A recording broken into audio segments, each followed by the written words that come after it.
नमस्कार विद्यार्थियों, स्वागत है आपका जिला स्तरीय प्री बोर्ड परीक्षा 2025-26 की विशेष तैयारी श्रृंखला में। आज हम कक्षा 12 अर्थशास्त्र विषय कोड 303 सेट ए का संपूर्ण प्रश्न पत्र हल करेंगे, वो भी आसान भाषा और परीक्षा की दृष्टि से महत्वपूर्ण बिंदुओं के साथ। इस चर्चा में आपको मिलेगा सभी प्रश्नों के सटीक उत्तर, महत्वपूर्ण अवधारणाएं, रेखा चित्र की व्याख्या तथा परीक्षा में अच्छे अंक लाने की रणनीति। तो चलिए शुरू करते हैं आपकी सफलता की तैयारी। ठीक है, तो सबसे पहले खंड अ को देखते हैं जी। ये वस्तुनिष्ठ प्रश्न है। मैं प्रश्न पढ़ता हूँ, फिर हम उसके सही जवाब और उसके पीछे की वजह जानेंगे। जी बिल्कुल। पहला प्रश्न है, गोसेन का प्रथम नियम है। इसका सही उत्तर है बी, सीमांत उपयोगिता ह्रास नियम। अच्छा, और ये होता क्या है आसान शब्दों में? देखिए ये बहुत सरल है। जैसे जैसे हम किसी चीज की ज्यादा इकाइयां इस्तेमाल करते हैं तो हर अगली इकाई से मिलने वाली जो संतुष्टि है वो घटती जाती है। जैसे पहला गुलाब जामुन खाने में जो मजा आता है वो पांचवें में नहीं आता। बिल्कुल वही। ठीक है। प्रश्न 2, वे लागतें जो अल्पकाल में परिवर्तित नहीं होती। इसका सही उत्तर है बी, स्थिर लागतें। स्थिर लागतें मतलब वो खर्चे जो उत्पादन कम हो या ज्यादा उतने ही रहते हैं, जैसे फैक्ट्री का किराया। समझ गया। अगला प्रश्न, बाजार कीमत किससे संबंधित है? ये ए अल्पकाल से संबंधित है। बाजार की कीमत मांग और पूर्ति की वजह से रोज बदलती है ना। हाँ, ये तो है। तो ये एक अल्पकालिक चीज है। ठीक है। प्रश्न 4, मुद्रा वह है जो मुद्रा का कार्य करे, ये किसने कहा? ये एक बहुत प्रसिद्ध परिभाषा है। ये सी प्रोफेसर हार्टले विदर्स ने दी थी। मतलब काम से ही मुद्रा की पहचान है। जी हाँ। और आखिरी ऑब्जेक्टिव, केंद्रीय बजट को संसद में कौन प्रस्तुत करता है? ये तो सब जानते होंगे। इसका सही उत्तर है डी, वित्त मंत्री। बिल्कुल। चलिए अब खंड ब पर आते हैं। ये अति लघु उत्तरीय प्रश्न है, एक एक अंक के। हाँ, इसमें हमें बिल्कुल सटीक और संक्षिप्त जवाब देना है। तो पहला सवाल है, समर्थन मूल्य क्या है?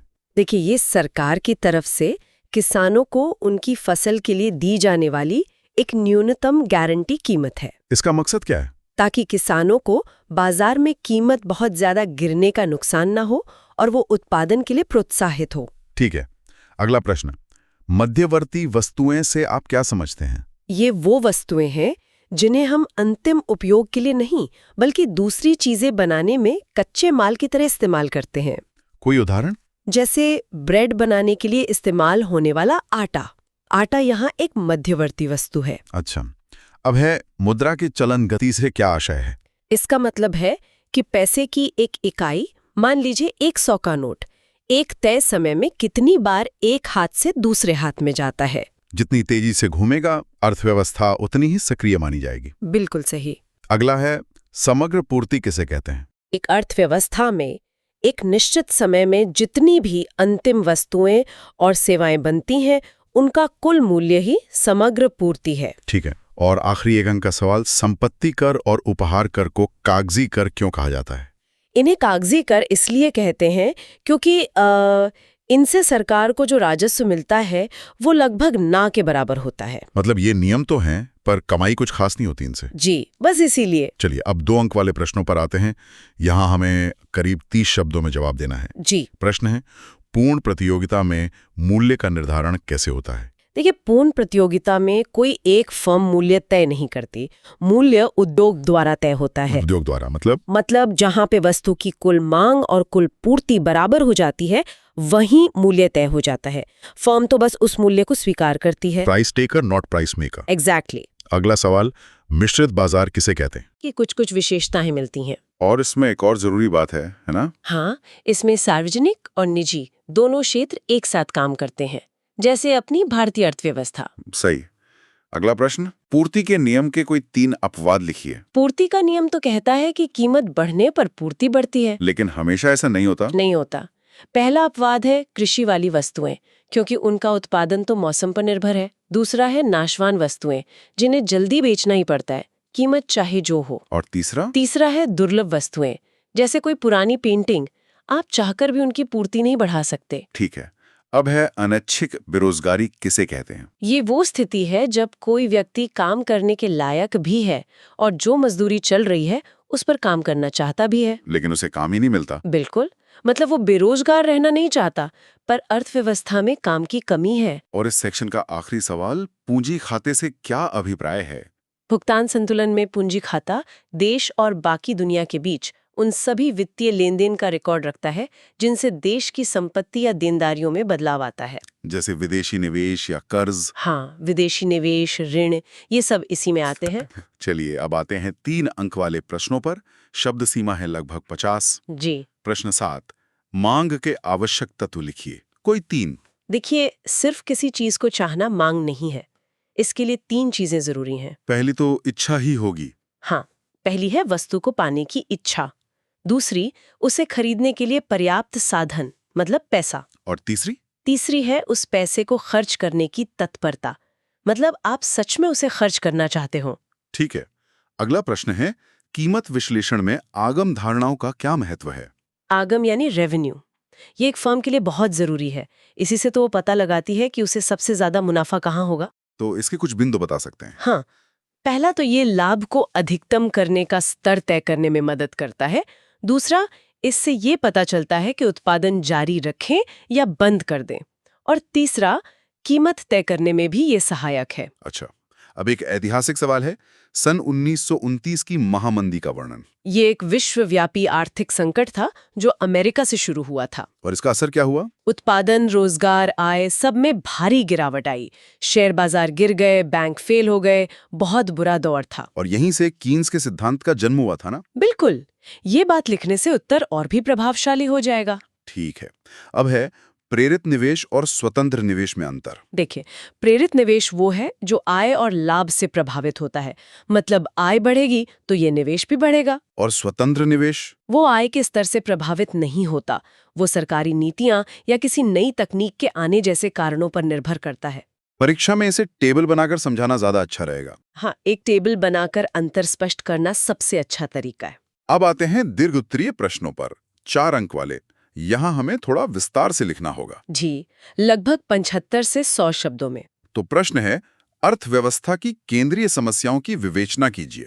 हर अर्थव्यवस्था को, चाहे वो कोई भी हो, 3 मूल समस्याओं का सामना करना पड़ता है। पहली तो है, क्या उत्पादन किया जाए? सही, मतलब किन चीजों का और कितनी मात्रा में। दूसरी समस्या है, कैसे उत्पादन किया जाए, मतलब मशीनों से ज्यादा या मजदूरों से ज्यादा। और तीसरी है, किसके लिए उत्पादन किया जाए, यानी जो बन रहा है उसका समाज में बंटवारा कैसे हो। और इन सब समस्याओं की जड़ क्या है? जड़ एक ही है, हमारे संसाधन सीमित हैं और हमारी जरूरतें असीमित।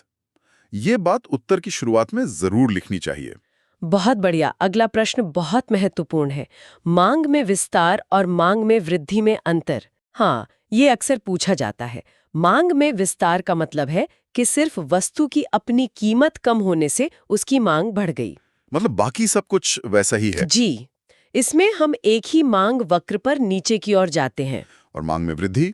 मांग में वृद्धि तब होती है जब कीमत तो वही है पर किसी और कारण से, जैसे आय बढ़ने से मांग बढ़ जाए। अच्छा, तो इसमें पूरा का पूरा मांग वक्र ही अपनी जगह बदल लेता है? बिल्कुल, मांग वक्र दाईं ओर खिसक जाता है। ये मुख्य अंतर है और इसे रेखा चित्र से जरूर समझाना चाहिए। ठीक है। अगला सवाल है, बाजार के विस्तार पर वस्तु के किन-किन गुणों का प्रभाव पड़ता है? किसी वस्तु का बाजार कितना बड़ा होगा, ये कुछ बातों पर निर्भर करता है।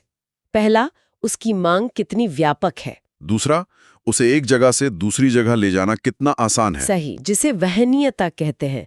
तीसरा, टिकाऊपन, वो चीज जल्दी खराब तो नहीं होती। और चौथा, उसकी पूर्ति मांग के हिसाब से हो सकती है या नहीं। जैसे सोने का बाजार अंतर्राष्ट्रीय है पर सब्जी का स्थानीय। बिल्कुल सही उदाहरण है।